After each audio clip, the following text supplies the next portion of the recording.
The fun side of life brings me to Nova Scotia, where I'm visiting a very special spot on the Cabot Trail. There's a cafe, there's a craft store, there's an inn. How did you cram all of this into one spot? And I'm mixing it up with one of Canada's master hot rod makers. Join me on the fun side of life. It's a gorgeous morning and I'm in Nova Scotia, Cape Breton to be exact. I'm ready for another adventure on the fun side of life. The sun is shining and I'm hitting the Cabot Trail for some epic scenery and to visit a very popular spot for tourists and locals. If you're ever on the Cabot Trail, this is the place you can't miss. But don't take my word for it. Here's Sarah Beth. We're on the Cabot Trail.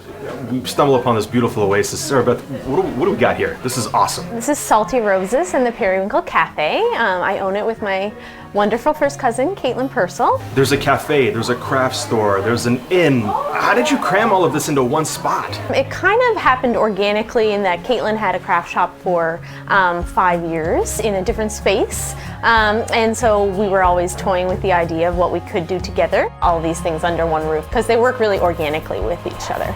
Co-owner Caitlin is a talented jewelry maker. She sells not only her own creations here, she also proudly offers the work of countless artists and craft makers from Cape Breton and Nova Scotia proper. Caitlin, beautiful office. Love it. What are you doing? My office, all right. This is my jewelry studio, and this is where we make most of the jewelry that you'll find here in the shop. I'm mostly working in sterling silver, one-of-a-kind pieces. We do a lot of wedding rings, engagement rings, you know, heirloom jewelry that people are going to hold on to for a long time. What kind of experience do you want visitors to have when they walk in? I think Sarah Beth and I both really want people to feel relaxed when they come in. Everything's like house-made or homemade, and we really want to offer a really inviting environment. We don't want it to feel too cluttered, so even though there's a lot of things that may be like hitting you when you come in here, you want it to feel chill and good vibes. We really want them to take in a lot of the art that we have here and, you know, realize how many makers are in Nova Scotia making really, really fine and wonderful work. Also want to be promoting that local mentality as much as we can. That's kind of our mandate. I could only resist the cafe for so long, and that tasty looking cheesy muffin was calling out to me. Turns out, it's one of their signature creations. We started doing the eggy bun for people like on the go this year. So it's a savory muffin and with like an egg cracked right into the middle of it. Cheese, bacon, onions, some local veg.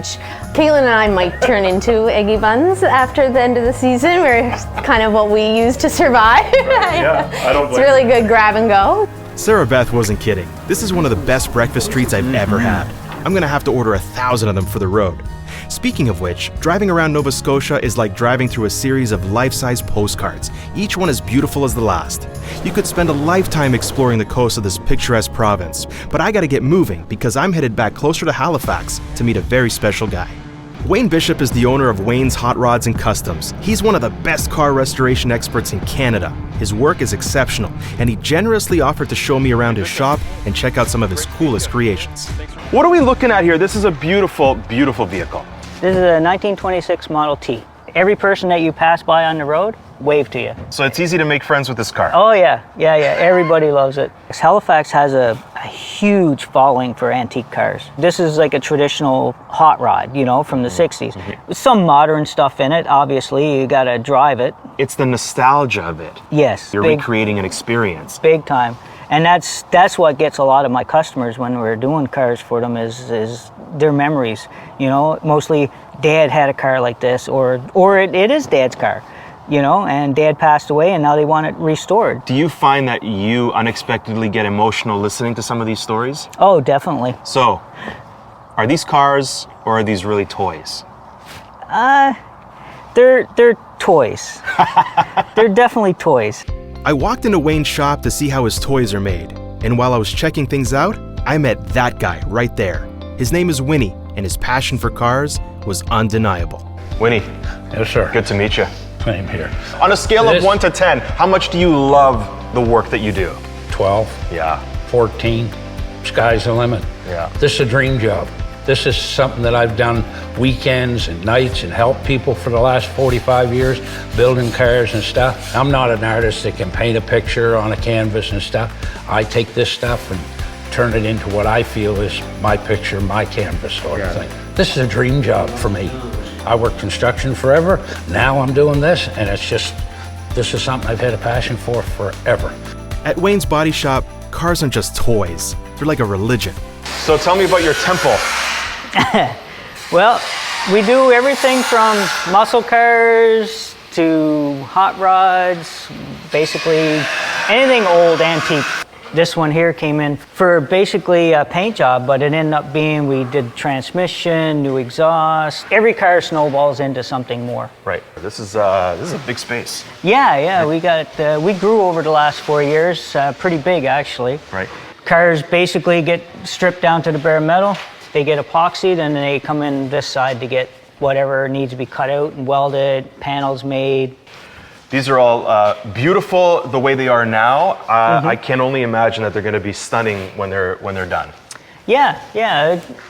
We try our best to do, to make them as nice as possible. Yep. What we do is definitely art. I think so. What's the fun of having toys if you don't play with them? Wayne decided it was time for us to take a ride in some of his coolest creations. All right, Wayne, let's go. All right, man. Yeah.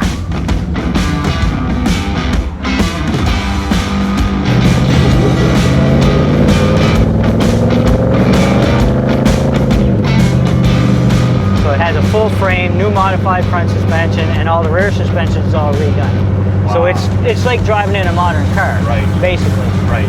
Modern touches, classic feel. Right.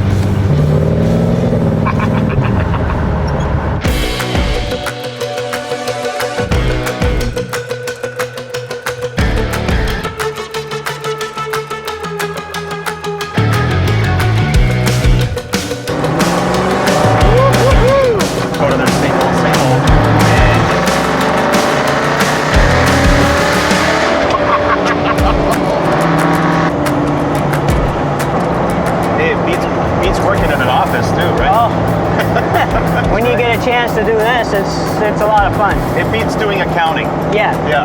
Exactly. Wayne thought it was time for me to take the wheel, so he put me in the hot seat of his own personal Model T hot rod. All right, push down on the hat. Down. And go back. There you go. Watch. Woo-hoo-hoo-hoo! I'm gonna take it nice and slow here. Yeah. Wow. Kudos to you, man. This is beautiful. Yeah, this is fun, man. I love it. Yeah, it's just rattly. Don't worry about it. Okay. She's fine. Drive it like you stole it. Okay. Driving this car is a special experience unlike any I've ever had on the road. It's the coolest toy I've ever had the privilege of playing with. It took me a couple drives to get used to what the car was going to do and stuff, but you just get used to it, right? Right. Me and my wife drive it. We love driving it. Right. Well, I never thought I'd be riding in one of these cars in my life, man. So I thank you for the opportunity. Oh yeah, no problem.